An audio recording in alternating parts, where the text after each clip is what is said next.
Okay. All right, so there we are, live. Pride and Prejudice, first reading, volume 1 of the novel. I think we're going to break this down into 3 episodes, 1 volume per episode. Yes. So we'll see how that shakes out. I took some notes and made a very limited sort of character and place map in my notes. And if you don't mind, I'll kind of start with something like pretty prosaic, and then see where that takes us. But I'll point out, I'm finding this one a little more difficult than Sense and Sensibility, because I think there are more important characters. Like, not that the characters are more important, but there are more characters who are important to the story, and I'm having to sort of use more bandwidth to manage that. And I suspect that has to do with Austen sort of developing into a greater sophistication as a novelist. I suspect it has to do with sort of the goals that she had for this particular story. But at very first glance, the thing that stands out to me is this is a more complex social world than the one in Sense and Sensibility, for what that's worth. Although equally small too. Like it all. We're not in London. I just get this impression that so much of the money everybody's chasing, just like in Sense and Sensibility, the money that was being chased kind of centered on a couple of very powerful, wealthy people. Mm-hmm. And this time, it all seems to be pointing back to Darcy and Lady Catherine.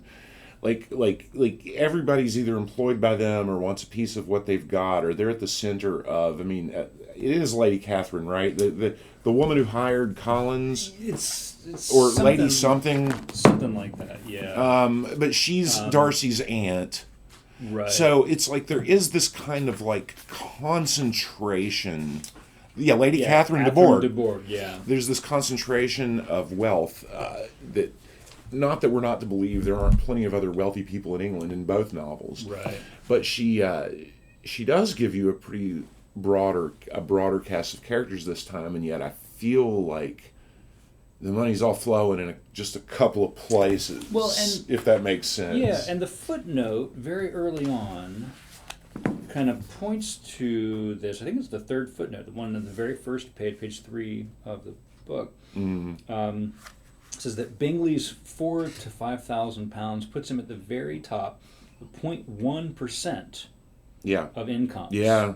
Right, and then Darcy had 10,000, and then de Bourgh was in this whole other, And Mr. Bennet's 2,000. Right. The same footnote places him in the top 0.8% of the top 1% of annual incomes. Right. And so this is all so far good editing. Donald Gray, who, even though I'm not a Victorianist, I understand that he's a heavy hitter, and that I've heard his name before.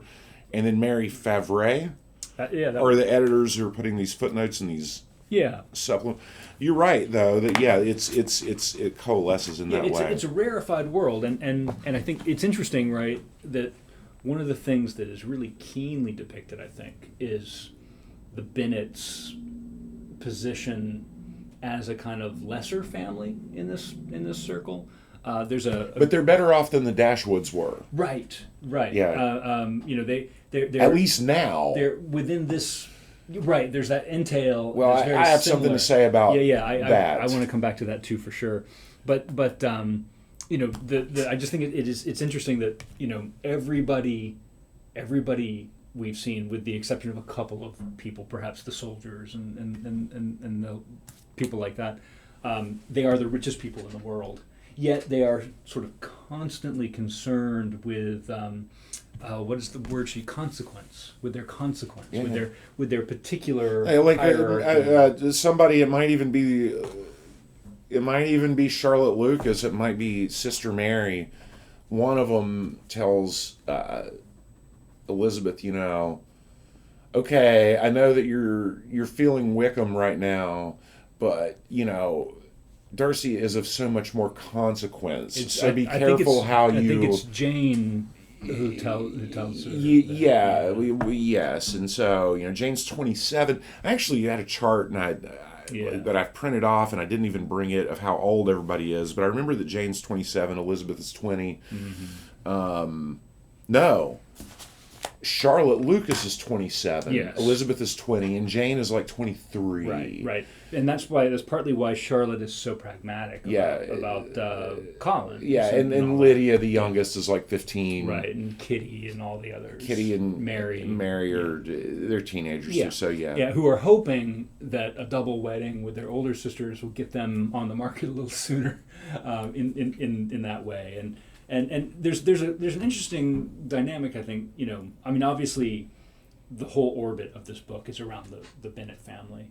And there's some lovely bits, right? I love Mr. Bennet. He's kind of like needlessly cruel at the same time. He seems to be this pretty decent guy, pretty stand-up guy, especially compared to Mrs. Bennet, who just seems maybe not sophisticated enough to understand the moves she's making in this world. She's also like a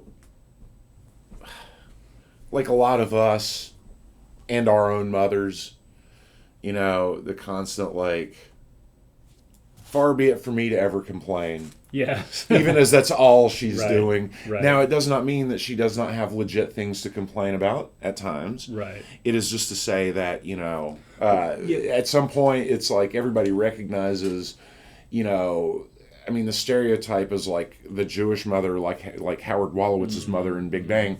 But really, it's kind of like mothers. The stereotypical mother. Yeah. And the father, in some ways, is kind of like the stereotypical. He's kind of like the dad that Lear wanted to see himself as, indulgent. That's a good worshipped. Comparison, actually. I hadn't thought of it. The problem was that with Lear, when the daughters aren't obsequious enough, the indulgence goes away, right, or something. It's been a long time since I've read that, but he wanted them all to be like, "Oh, Daddy." Right. In this case, the Bennett girls are they love him, and they fuss over him, and they leave him alone in the library. And, I have something to say about that, though. I actually wrote this down so I would get it right. Just kind of it was actually a Facebook post. So I just really wanted to share this general first blush about Mr. Bennet. First of all, just to show that we're on the same page, I wrote, "It's not perfect, but it's clear he loves his wife and daughters, even when he's giving them hell, and I think Austen respects that," I said. And then I went on, though, and I'm just going to read the part. I wrote a lot of stuff down, but the part about Mr. Bennet, I said, what stands out to me about Volume 1 is how so many characters are counting down the seconds to Mr. Bennet's death. Yes. I found it to be... Well, I wrote, it's like, oh my God, the poor guy, even the Lucases in the end of Volume 1 are like, well, he's not long for the world. They're counting, and those are family friends. Yeah. And we'll get the house. And even his wife is like, you're about to die, then what about us? So poor Mr. Bennet, right, to be defined by you're about to die, he does rejoin. There is that part in Volume 1 where he tells his wife cheekily, let us flatter ourselves that I will be the survivor. But it's gotta hurt his feelings. Yeah. That's all they're thinking about. Yeah. And that, plus his defense of Elizabeth's choices, that was a heroic moment that people love in the movie. Yeah. I think Donald Sutherland played her father in one of the movies. Right. That sounds right. Where he's like, well, you have a choice to make, Lizzie. If you do marry Collins, your mother will speak to you, but I won't. And if you don't, then... so I kind of think, though he's not perfect, he's kind of a dick also.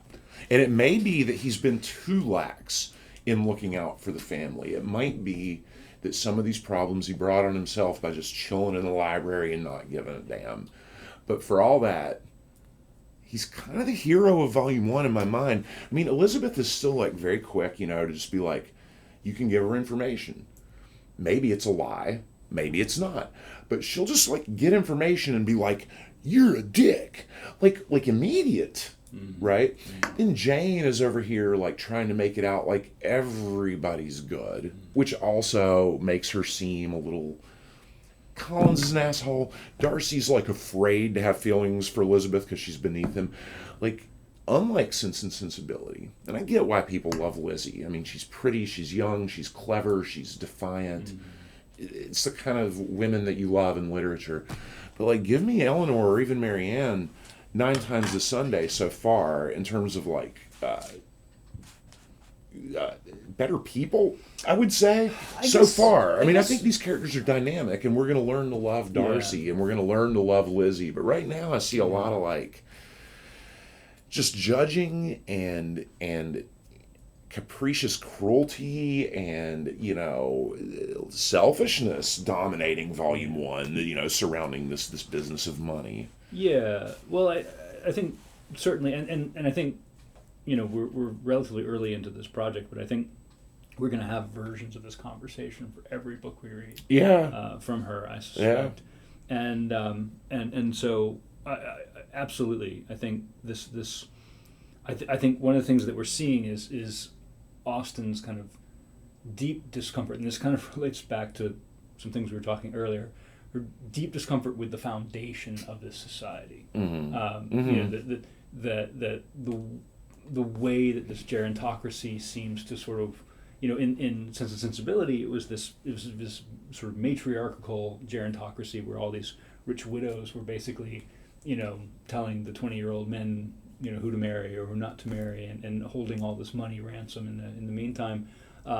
We don't quite see that here, but we see this kind of legal. I mean, Lady Catherine is still lurking in the background with all her money. She's certainly, and Bingley's sister is trying to. There are the women with designs. Like I kept thinking, there were several moments throughout this first volume where I wrote in the margins like more designs.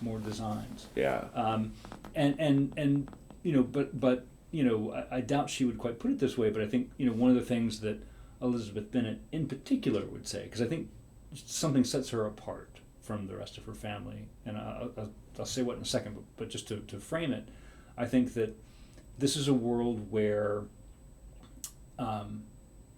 there's this kind of surface tension in this society, and it doesn't take much to just vanish, right? Especially if you're not the wealthiest of the wealthy in it. That Mr. Darcy can behave the way he does because he's got £10,000, right? But even he seems, you know, I wouldn't go so far as to call the man happy. Well, no. But the society allows him to continue. Yeah. You know, he still gets invited to balls. That's right. He's a participant in this world. Yes.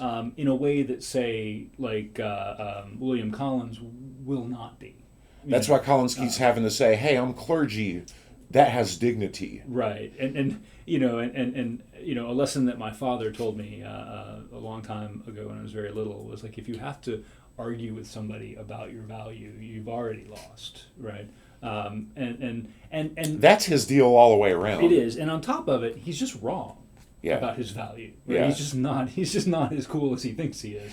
Well, because I don't really know how religious Austen was, and I know that you're not a religious person, and neither am I, but it strikes me that, and maybe this is your experience, growing up in a small town like we both did, the most effective preachers were the ones that just were not as full of themselves, because they were busy ministering to sick people and like doing the stuff that he's like bragging about how he does the stuff. Right. But I don't get the impression from the character that he's ever going to be, you know, that real clergy who's I don't think there's anything sacrificing for his he's more worried about what kind of tithes he's going to get, right? Yeah, I don't think there's anything about Collins that feels religious. Right. You know, he's taken an office that comes with a living. And you know, and he thinks it's really noble that he's going to do his job. Yeah, he's like, I'm going to write sermons. And it's like, well, dude, you're the rector. Like, you better. Right. You know. So I think, you know, that, you know, and just on top of that, right. And I think we see echoes of this with Mrs. Bennet. Mm-hmm. I think he has this sense of propriety that gets kind of jumbled up with his sense of self-importance. And there's that I think it was in the ball at Bingley's house. Yeah. Where Collins makes the this is on page 73. Collins makes I also want to talk about that scene and Yeah. Collins good. Yeah, let's talk about that. He makes Mary is singing. She's not a very good singer. Right. This is and just a small aside. Like, this is a very kind of personal feeling thing for me. This kind of hit me like in like a real spot, right? Because as you know, one of my projects over the last few years is learning to play music, and I've reached a certain point. I'm not good, and I probably will never be good. But I've reached a certain point where it's begun to make sense to combine some vocal stuff. Just if for no other reason than to make sense of what's happening with the music, right? That there's certain kinds of combinations there that are sort of only possible to do in tandem, and I'm exceptionally not good at singing. I'm only bad at playing guitar, but I'm exceptionally not good at singing. Yet it's this thing you do if you want to learn, right? And, with full knowledge that you are being pretty awful and you're just trying to learn. And so I felt this, strong pang. I got a little misty thinking about poor Mary singing in front of these like very sophisticated folks who probably go to like professional concerts all the time. And them being kind of condescending, Including Elizabeth. Yeah. Elizabeth wants her to stop because it's hurting her heart. Exactly. Right? Exactly. Elizabeth's not judging Right. as much as she's empathizing. Right. Well, and the problem. Mary thinks she's good though. Well, the problem. Yeah. For a lot of these people is they have this pride. Yeah. This unearned pride. Yeah. Collins is like, I keep thinking about that Chris Rock bit. About like that's your job. Yeah. Man. Like, Yeah. what do you want? That's Yeah, your yeah. job. Yeah. Or the Don Draper, the great interaction with Peggy, when she wants some like emotional recognition, and she's like, I do all this stuff and you never say thanks. She's like, that's what the money's for. Yeah. That's why I pay you. Yeah. And so there's all this pride, and Mary's got a touch of it. The girls with their kind of like, the soldiers, the redcoats and all. Colin's got a touch of it. Darcy's got plenty of it. Darcy's defending pride openly as a value. Yeah. Which I have a feeling he's going to soften on, given that we know how this one ends. We did not know how true. Sense and Sensibility True. was. We don't know the full ending. We don't know the full ending, but we know that what's gonna Darcy's the happen with hero Darcy. of the frickin' book, and that Wickham's a big lying liar. Right. And we know that Elizabeth has a heart of gold. Right. Like so, But so there's this, there's this balance between sort of competence and pride. Yeah. That we're looking to achieve, and I think one of the things we're being asked to see at least hints of is that Elizabeth has that balance right. She does. And partly because... And her mother likes her the least of the 5 girls. Well, and partly because Elizabeth understands, and I think this is a very difficult lesson, Elizabeth understands that restraint is the most valuable thing, right? And Collins and Mary and Mrs. Bennet and Mr. Darcy to some extent, although his version of lack of restraint is a little different, they don't value this, right? Speaking of lack of restraint in the same scene, I've just got to talk about Collins as kind of like comedic relief too, in the same way that Marianne early in the book was making me laugh, like although that was more playful. But his behavior at that ball, okay, so he's first of all courting Elizabeth and being absurd there because Elizabeth doesn't want him. Right. But he can't see it because he's so full of himself. Then he announces, imagine this. I'm going to go talk to Darcy now. He makes it a speech, right? This is on page 70. Yeah. I am most thankful that the discovery is made in time for me to pay my respects to him, which I am now going to do. And trust you will excuse. Who gives that speech? Can you imagine being with a group of people and being like, hey, I'm going to go talk to that guy over there, and it's going to be really great, because it almost makes him feel like an alien to me. Yeah. And Elizabeth sort of tries to stop She's him. like, whoa. And he's like, you're awesome, but the young lady's like, you don't understand. And then they watch him have an embarrassing experience, and I'll be damned if Austin doesn't bring him back to them to debrief. And he goes, and he's like, nailed it. Yeah. I have no reason, I assure you, to be dissatisfied with my reception. And I'm like, he's like, I'm going to do this. He goes and does it. He comes back, evaluates what he did.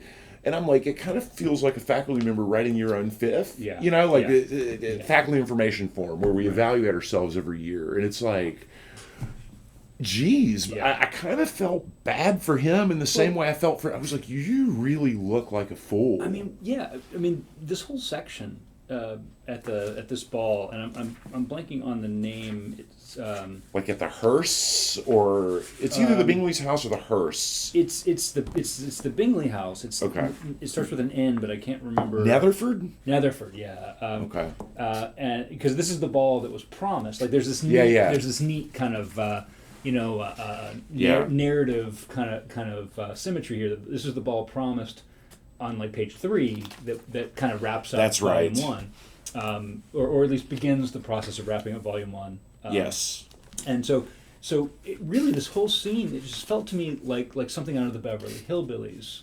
Right? Yeah. That you have these people, and by the way, like, let me just say, I love this, and Yeah. I'm actually thinking about doing something with it beyond our conversations, because as you know, one of the things that I look at is this Southern writing coming from very much the same time period, in which the sort of like honest, plain folk behavior of the frontier, kind of just by existing, mocked the heirs of the fancy aristocrats, right? Yeah. And I think that there's a version of this at play here.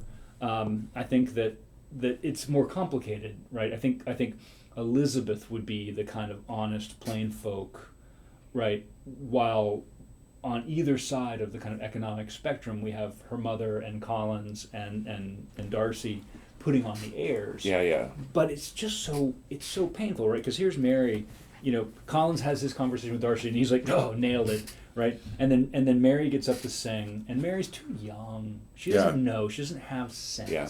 Right, and It's like 17 maybe or something. maybe not even, and a pretty sheltered 17 is my sense, and she's kind of embarrassing herself. I'm sure she's a fine singer, right? But she's not good enough to be singing in this venue, right?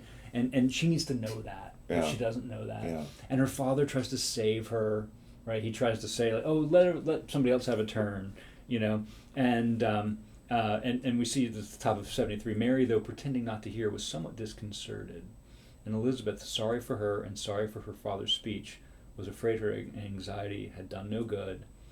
Others of the party were now applied to. Yeah. And then Collins, after crashing and burning, just minutes before, Collins gives a sermon to the whole party, saying, "Well, I think singing is lovely, and if I could do it, I would never stop." And Elizabeth is just like, "Oh my God."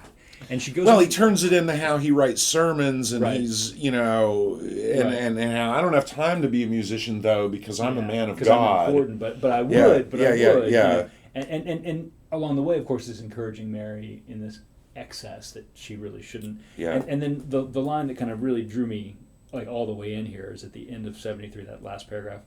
To Elizabeth it appeared that her family had made an agreement to expose themselves as much as they could during the evening.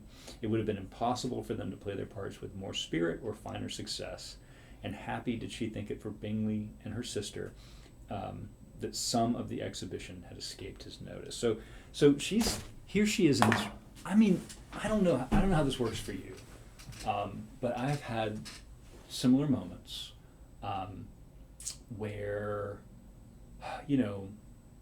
I came, not that this tower is quite so ivory, but I came from a place that didn't exist like this. Yeah. And and my family will kind of like come visit me here from time to time, and I have these awkward moments, where I have to kind of like go back and apologize later. My mother will inadvertently like insult people by assuming that they like just do something, right. She thinks of like university presidents as kind of like, she's like, well I worked with the head of the PTO, so that's the same thing, right, basically, right. And there's this weird, almost impossible to navigate web of, You want your family to be successful. You want them to be happy. At the same time, you see them sort of sabotaging themselves without even really knowing it, without really understanding the values, without knowing what the water is they're swimming in. Yeah. And it's so painful for Elizabeth, and I think she genuinely loves these people. She does. But it's she just does. so painful. And then on top of it, what's hanging in the balance is Bingsley marrying her sister, who, by the way, is going to be like homeless the second her dad dies. Right. And this marriage is like got to happen. Yeah. And so this just really jumped out at me as a kind of reminder of what a deeply complicated world. I mean, it was complicated in Sense and Sensibility. It was. But what a deeply complicated world this is, and how badly some people play the game, and how the kind of fallout from that has real, potentially terrible consequences. Well, it's true, and even though they're pressed under all these financial burdens, and you're right that the marriage between Jane and Bingley has to happen. I think from Elizabeth's perspective, the reason the marriage between Jane and Bingley should happen, and Elizabeth makes this clear when she's arguing with Jane anyway, she's like, well, because you guys love each other. Anybody that sees you together. Yeah. So the mother, I think when you say, well, the marriage has got to happen, it's interesting, and here's where I kind of want to defend the mother a little bit. The mother sees the writing on the wall. Now, again, I think it's morbid as fuck, because the father's not even dying or sick. Right. Like, but we're all just going to make it about him dying. Like, I would not want to be him in this world, But be that as it may, the mother's point is, we don't have anything else. So I need to marry these daughters. It starts on the first page. Yeah, there's that great line about the business of her life. Yes. To get her. And she's doing it because she knows that the daughters will be rather in a bad way if they don't. So when Collins proposes to Elizabeth, and Elizabeth says no, it is because Elizabeth does not love him. Mm-hmm. But you can see why, given everything you just said. Mm-hmm. This is maybe the inverse of it, right? Like, I agree that the mother oversteps and embarrasses herself and maybe sabotages herself, maybe even has sabotaged Jane at this point.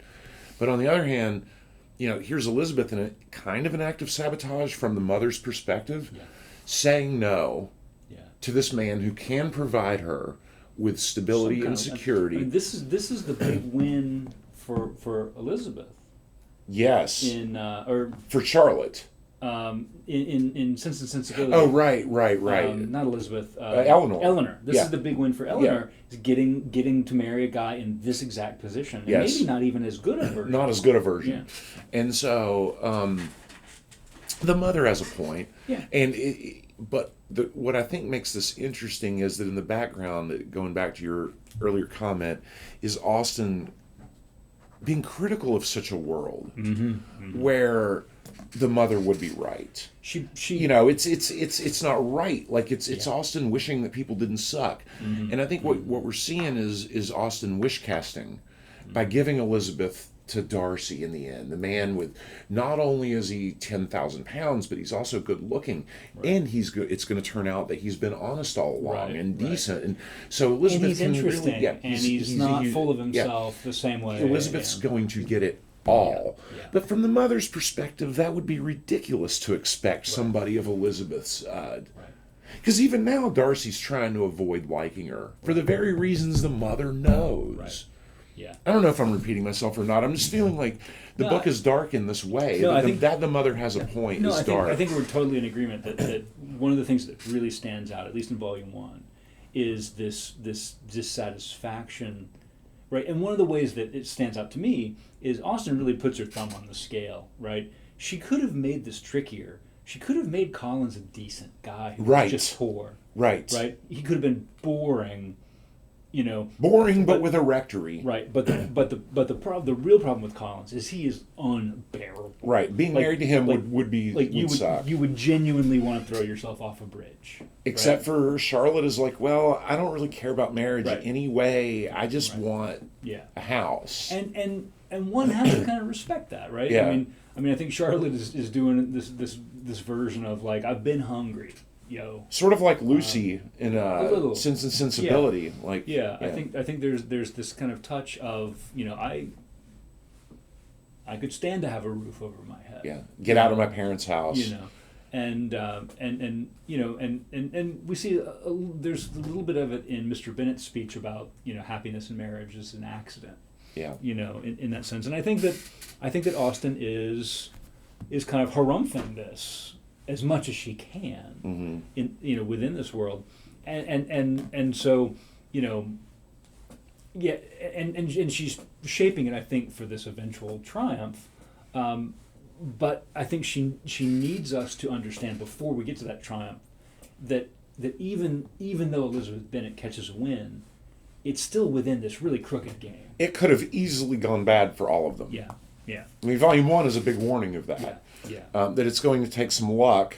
And really what it's going to take is Darcy getting over himself and being willing to look past Elizabeth's economic lowliness. And I suspect that this is part of the reason that we're let in on so much of the process of Bingley's sisters. Yeah. Right? When he's going to go back to London and Jane is kind of freaking out, right? Yeah. And Elizabeth is explaining to her, right? This is his sister. What Miss Bingley's plan, according to Elizabeth. Yeah. And I have seen no reason to doubt Elizabeth. I don't doubt it either. Is she's getting Bingsley away from Jane Bennet Yeah. because she wants Bingsley to marry Darcy's sister. Darcy's sister, So that then she can marry so that Darcy. she can marry Darcy. Yeah. Or you know, some version of that, right? Yeah.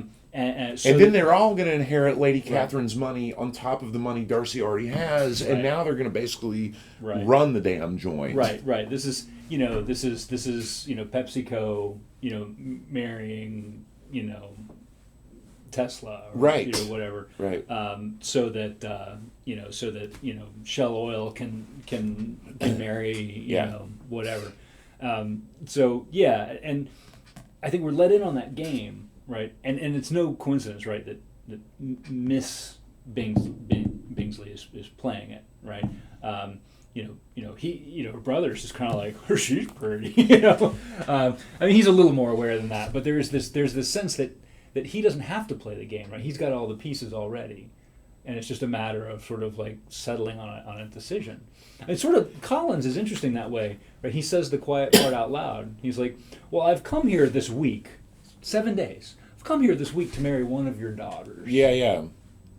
Which one's it going to be? Yeah, you know. God. And speaking of that, I mean, you know, I know that we've been a little harsh on Darcy today, and I think we're supposed to be. I mean, we know that Elizabeth is going to put him through some troubles before she gives him her hand. Let me just say, I'm not sure that I'm prepared to feel good about Darcy even by the end. Well, I'm waiting to see. I can't remember the particulars. Yeah. I'm waiting to see if I actually can be won over. Okay, so a couple things. Number one, it's obvious to us now, in a way that it wouldn't be if we didn't already know this book, that Wickham is a big liar. So that is helping Darcy right there, right? The fact that we already knew that. I almost wish I was reading this for the first time so I would have some doubt as to what really the deal is. Right. But that notwithstanding, he does have a couple of moments that I thought were pretty dope.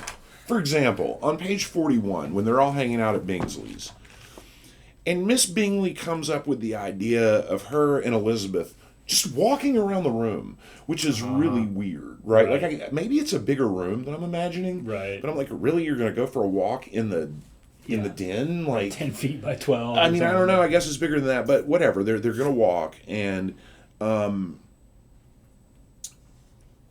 Darcy's like, "Well, I'm not going to go with you guys," and he says, so they're trying to figure out why he won't go.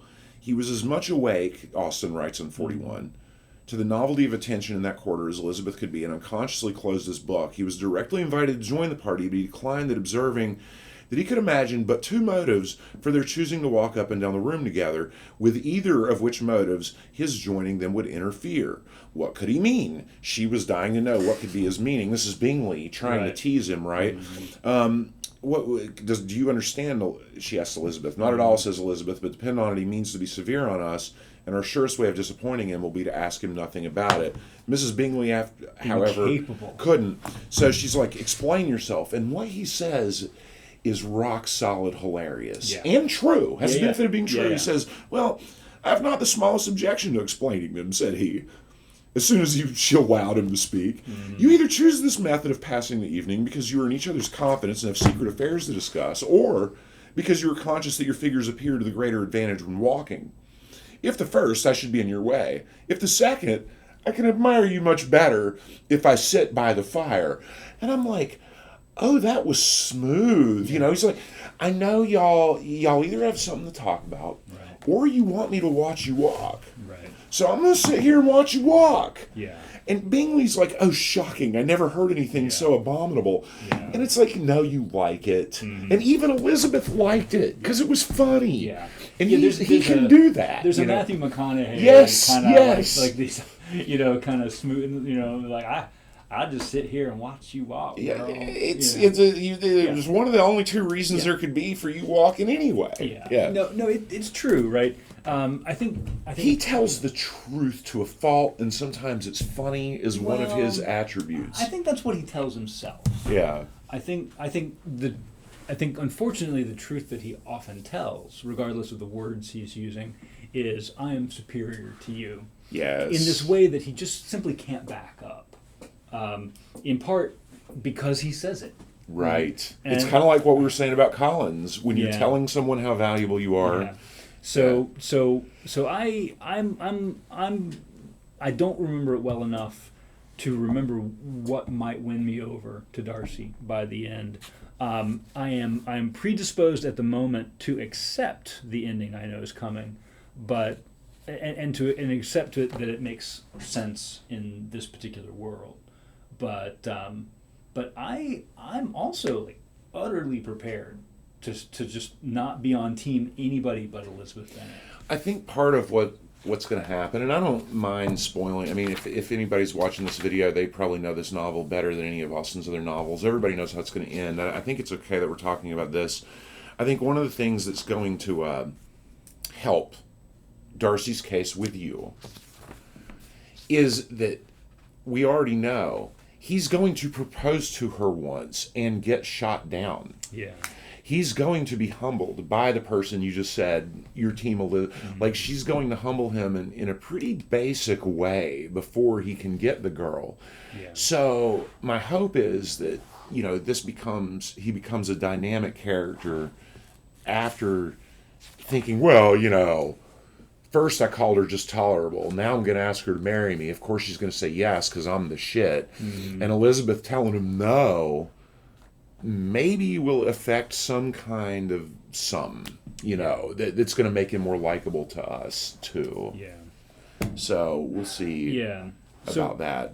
I think we're slowly beginning to run out of time. We've got a little bit of time left. But I think we might use up the rest of it. Okay. Kind of wrapping up the thing I think that we both want to talk about a little bit more, which is this question of the entail. Not just in terms of Mr. Bennet's impending demise, but just in general.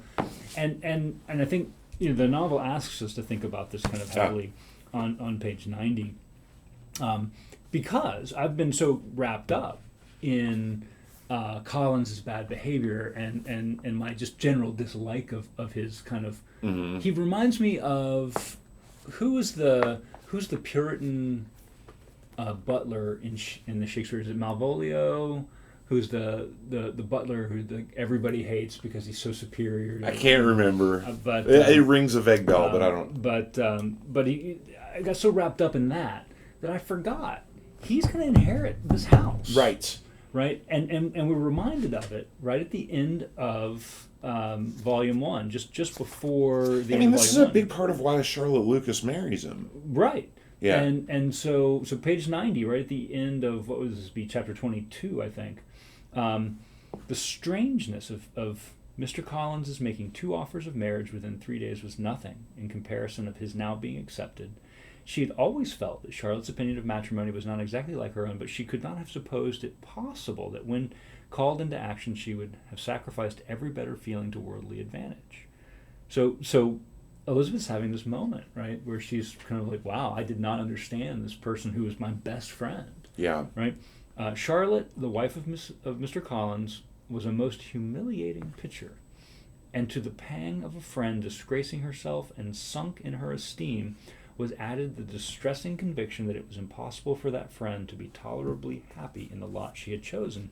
And this is maybe the only moment in all of Volume 1 where I am not sure that Elizabeth is right.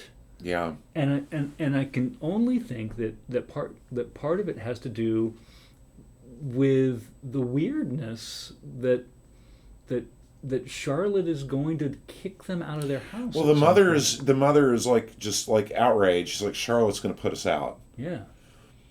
And Elizabeth, I don't think, is a little less willing to put it that way. But it's in everybody's mind, because even on 91, Lady Lucas could not be insensible of triumph on being able to retort on Mrs. Bennet the comfort of having a daughter well married, and she called at Longbourn rather oftener than usual to say how happy she was.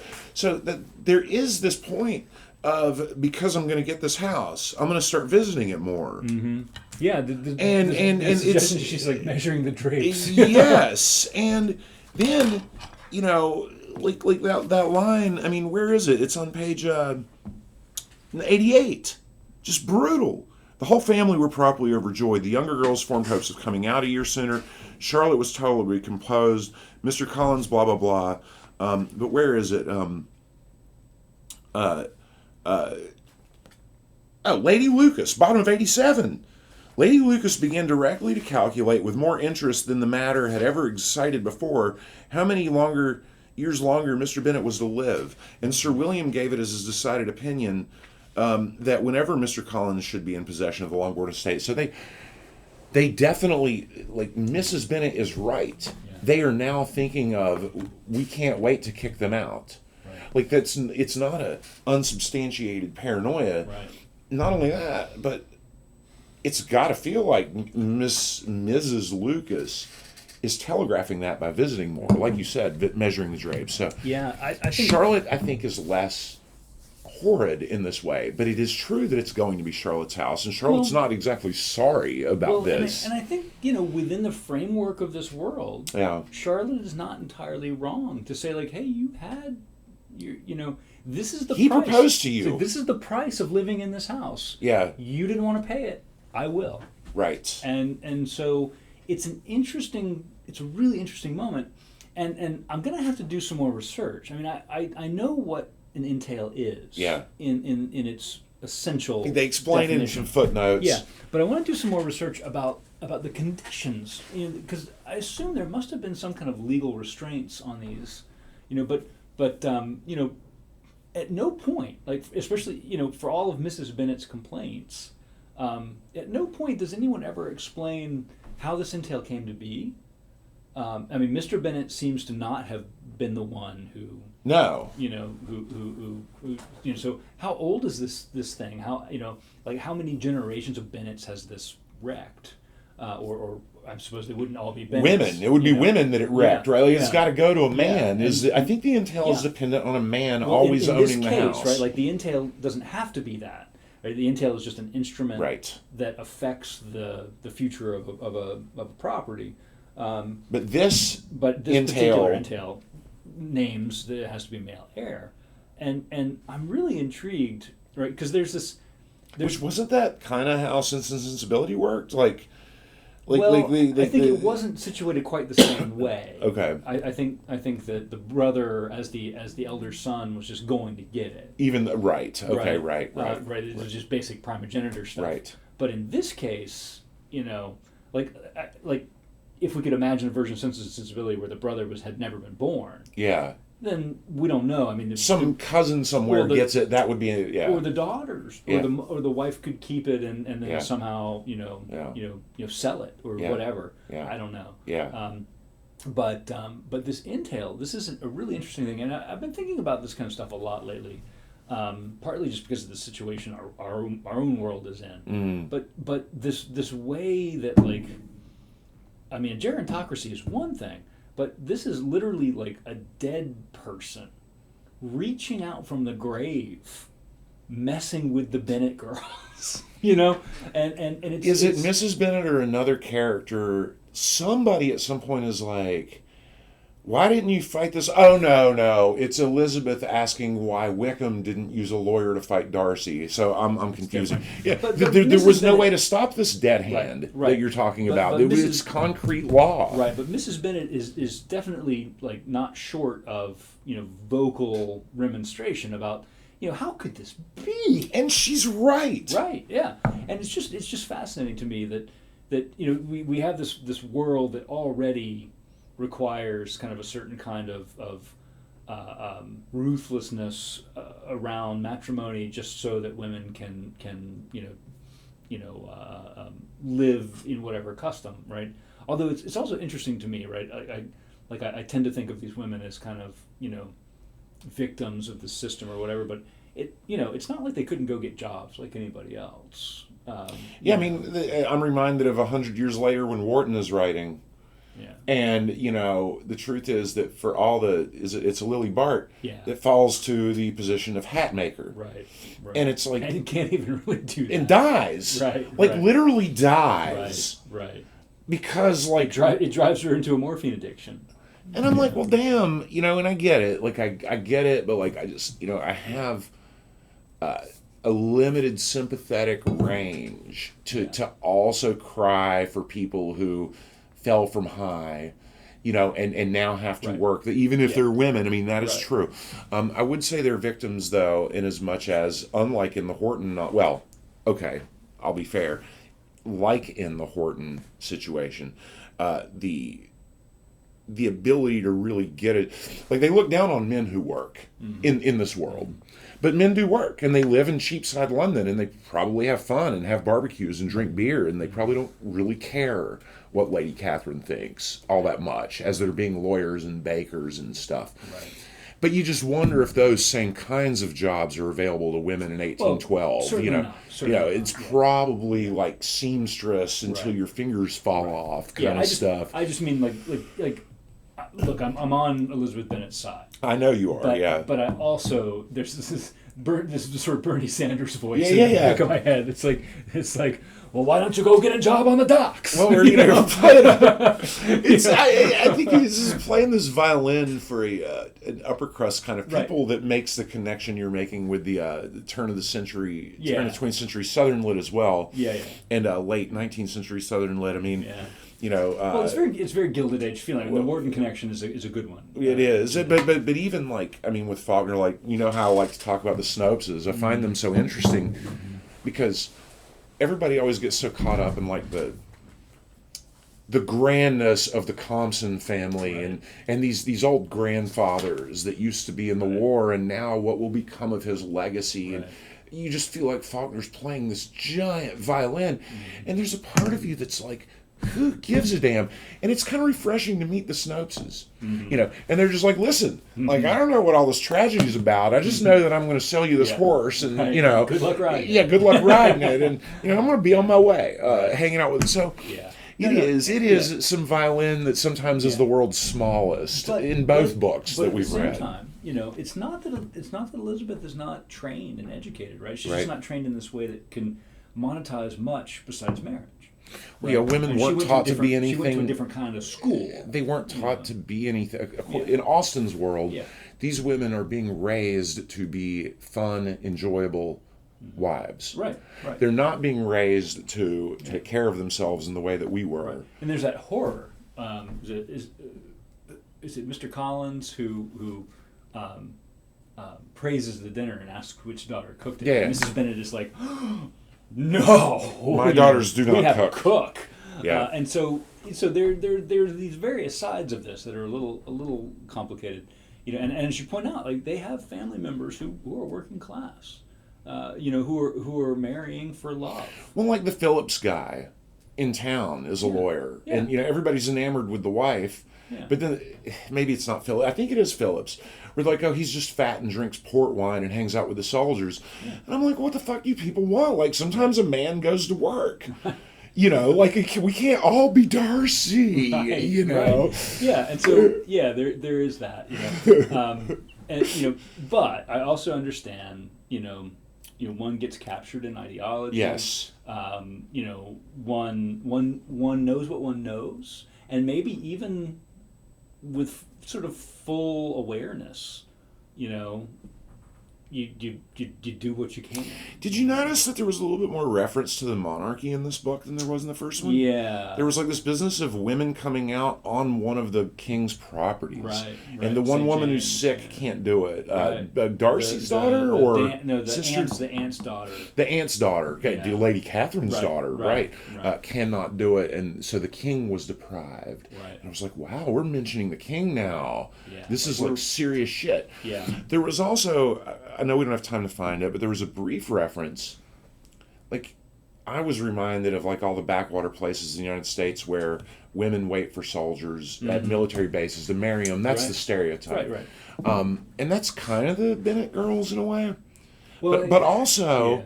did you catch the little reference to floggings? Yeah. Where the officers, like, it's fun and all, but the like privates get flogged. the sisters overhear them talking about privates being flogged, and Yeah. I just wonder if Austen's not getting a little more political in a way in this book. There's a relatively recent, like, I mean, within the last 20 years, movie adaptation, I think, that really emphasizes like Caribbean colonization and slavery. Of this book? I think it's Okay. this book. I might be wrong. I know Mansfield Park does something like that. Maybe that's what I'm thinking of. Yeah. But there's an Austen film adaptation that kind of like, goes well out of its way to tell us where all this money is coming from. Right. And it's an interesting sort of moment. I mean in real life we would despise all of these people. Right. Right. Well, we would. I Right. mean, obviously, half the country is like Yeah. it wants to be them, Yeah. right, and never will. Right. But Yeah. But yeah, in real life, we would think of these people as like impossibly snobby and impossible to be around. And I couldn't imagine what. Well, even the Bennetts Right. would be like super judgy. I mean, they are the 1%. Yeah. Right. I mean, so You know what it's almost like? It's almost like the Bennetts are like, I don't know, like Tom Cruise level money. Yeah. Or something, right? Like, it's just that Tom Cruise is being compared to like Elon Musk or Mark Zuckerberg, and so he looks like poor Tom Cruise. Right. He might lose his Veracruz estate. So I don't know what to make of it all. Yeah. Yeah. And it's a thing that people make into stories because it's interesting, and partly because it's so alien, right? And there is this kind of other thing, right, that I think, and I'm going to say a thing that I probably don't have any business saying because I don't really know enough about this genre or this time period, but I feel like one of the reasons that we continue to read Jane Austen must be, and I thought about this at Sense and Sensibility, and I suspect I'm going to think about this throughout, her dissection of this culture, I think, really looks forward to the sort of like post-aristocratic world that we live in now. Yeah.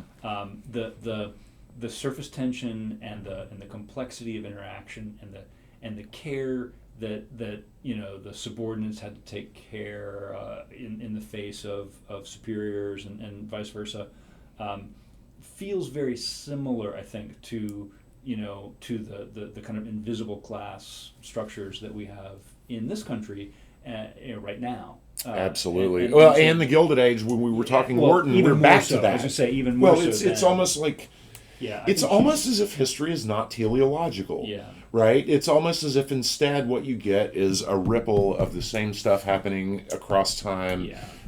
Perhaps punctuated by some rebellious moments. Right. But I think what she's doing is she's seeing in this pretty rarefied, pretty small world the future, and she's digging into it. She's trying to make sense of it, and in a way, what I'm saying is not especially profound. Like in some ways, what I'm saying is like what really matters is people, but But you it's are, true. and we talk because we're bourgeois, and basically everybody in my life is either like bougie or working class or poor, right?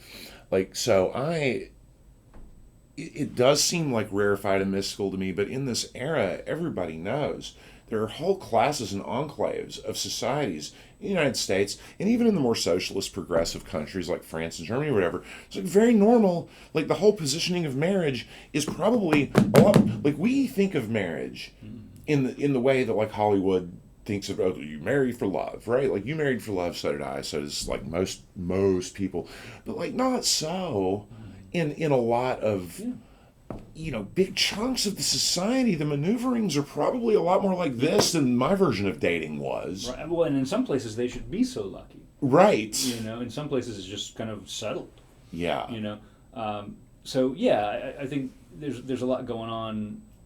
I guess in terms of what I would call kind of Western centric sort of visions of this, but I am intrigued in the way that this kind of really like very up close, very detailed analysis of what is essentially aristocratic country life in early 19th century England really does seem to apply to 2023 America. This working class world, where I suppose certain advantages have allowed us all to sort of begin to think of ourselves as fully formed subjects, the way that Mr. Darcy, had the luxury of doing in 1813. We just take for granted now. So in a way, we all are Mr. Darcy. Now it's just a question of what we do with it. That's an interesting point too. I think Volume 2 is going to probably be even darker. I have a feeling that like a lot of bad times are coming. Yeah, and then 3 will be like sort of the Shakespearean victory for everybody kind of party. This is known as her. We saw this in the analyses of Sense and Sensibility. That Jane Austen in some ways is most known for this book, and this book is known for having like the most bells and whistlesies ending. Right. So we are going to get like some kind of Henry V level. Yeah. Oh happy England by the time it's all over. I think so. Well, all right. Let's call it for today. Couple more weeks. We'll do Volume 2. You want me to? Well.